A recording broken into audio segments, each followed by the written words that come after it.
The candied pork glistened on top of the five-flavor broth. The aroma entranced Jhin, but he set aside his spoon. As the waitress left, she smiled and nodded in approval. The fat had yet to melt into the broth. Doubtless, the soup was already excellent, but in a moment, the flavor would be at its peak. Patience. Jhin considered the interior of the White Cliffs Inn. It was deceptively simple and rough. The wood weavers had been masters, removing the tree bark and living leaves only where necessary. The candle on Shen's table flickered. Wrongly. He slid away from the table, retrieving his blades from under his cloak. "Your students are as quiet as a pregnant war axe," Shen said. Alone and dressed like a merchant, Zed entered the inn. Brushing past the waitress, he sat down 3 tables from Shen.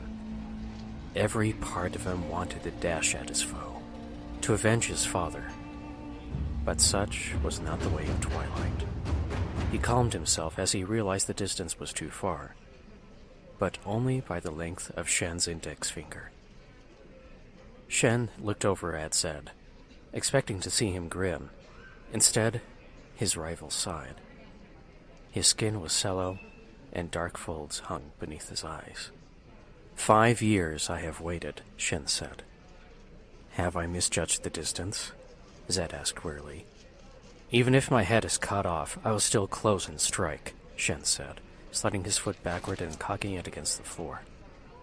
Zed was 10 paces and 1/2 of a finger length away. Your path's closer to mine. Your father's ideals were weakness. Ionia could no longer afford them, Zed said.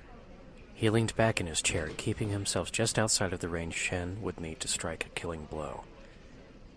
I know that's not something I can make you understand, but I will offer you a chance for vengeance. I do not act because of vengeance.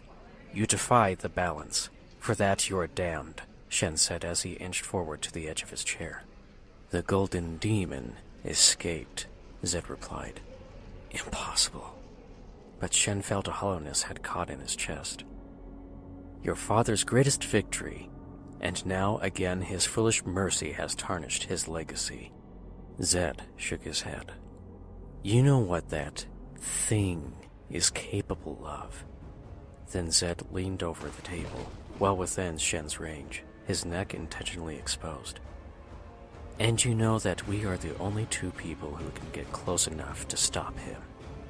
Shen remembered the first time he'd seen the body of someone killed by the infamous cottage inn. His skin prickled from the memory, his teeth clenched. Only his father had been strong enough to still believe a merciful justice could be served. Something in Shen had changed that day. Something in Zed had broken. Now that monster had returned. Shen put his swords on the table. He looked down at the perfect bowl of soup in front of him. Little droplets of the pork fat's oil shimmered on its surface. But he wasn't hungry anymore.